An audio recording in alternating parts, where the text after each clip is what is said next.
Hello everyone and welcome. I'm the ThePokéMonarch and today we're going to be doing the first part of a little mini-series I created. That's right, today is October 1st and you know what that means. Spooky season is upon us. We're going to be going over a whole bunch of my own personal favorites and some other strategies that I'm not too used to using. Alright everyone, buckle your seatbelt.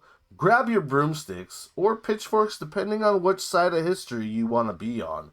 And let's begin. Spooktober Spectacular!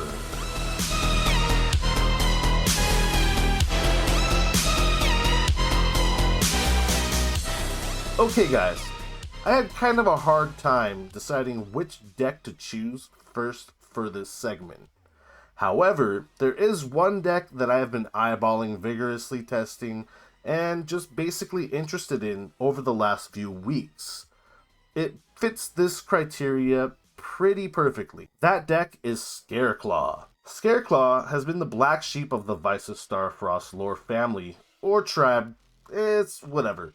It's a good rogue strategy originally released in Dimension Force, where all of the main deck monsters come from. The big boss monster comes from there as well as a few decent spell cards. But it has yet to completely branch out and become a competitive strategy. However, this very consistent archetype received quite a few upgrades in the following three sets. Power of the Elements, which gave them Scareclaw Lightheart, Darkwing Blast, which gave them Scareclaw Twin Saw, and finally Photon Hypernova, in which they got Scareclaw Kashtira. The reason why this deck fits into the spooky criteria is because it's based on phobias. Acrophobia is the extreme or irrational fear of heights. This fear is basically portrayed by the wings on the monster Acro. Following that monster, we also have Astrophobia. This is Scareclaw Astra. As you can see, this monster has a lot of lightning surrounding it.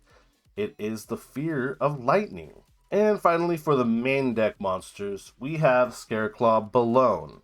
And Ballonophobia is basically the fear of sharp objects.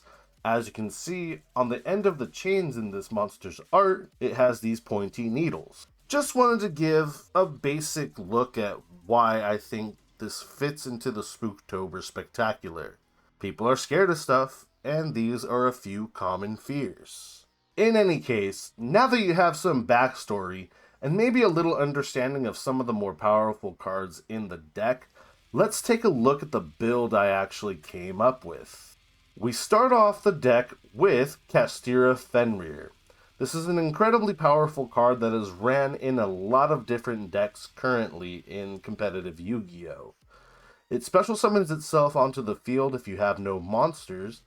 Also, you can add one Kashtira monster from your deck to your hand during your main phase. That's not all. When this card declares an attack, or if your opponent's monster activates its effect, you can target one face-up card your opponent controls and banish it. This is one of the most powerful starters in this deck.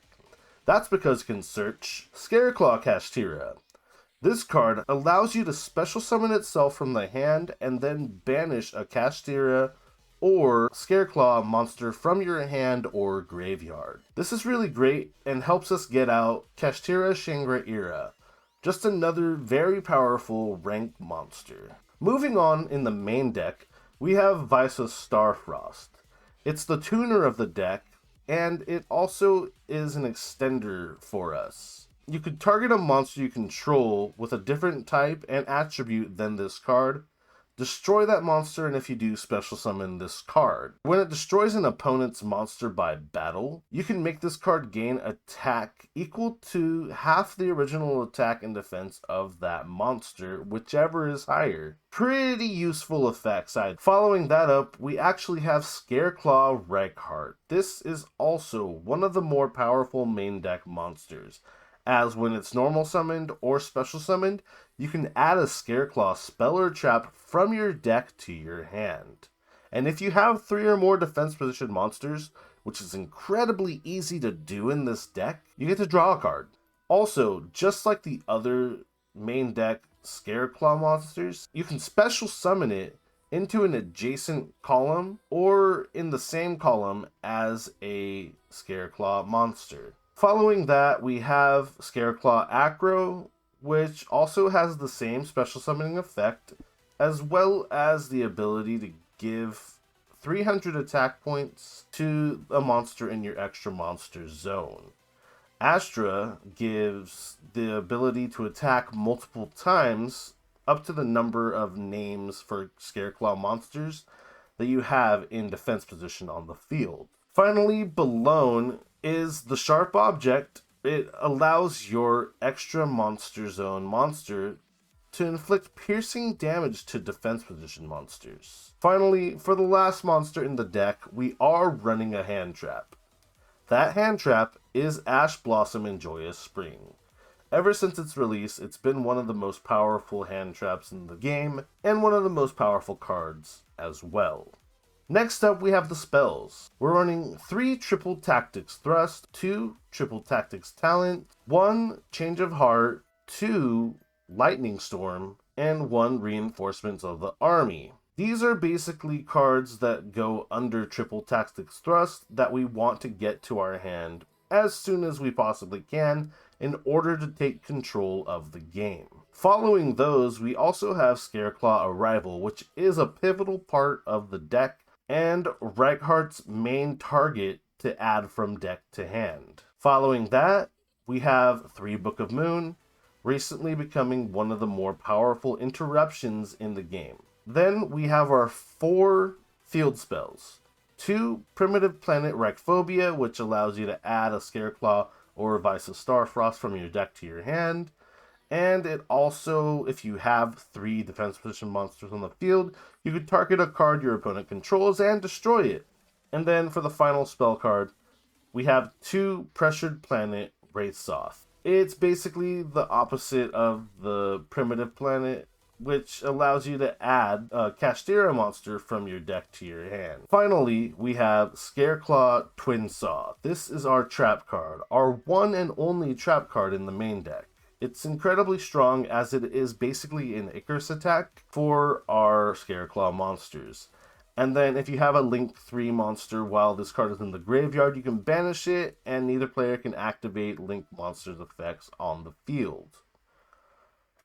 Let's go ahead and take a look at the extra deck. We have some really strong monsters in here, and we'll start off on the Synchro side. We only have one, and that is Baronne de Fleur.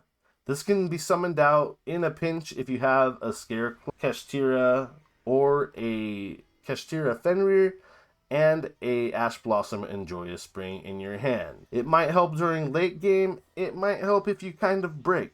Either way, it's a really decent card. You could also make this mid combo using Scareclaw Reichart and Vice of Starfrost.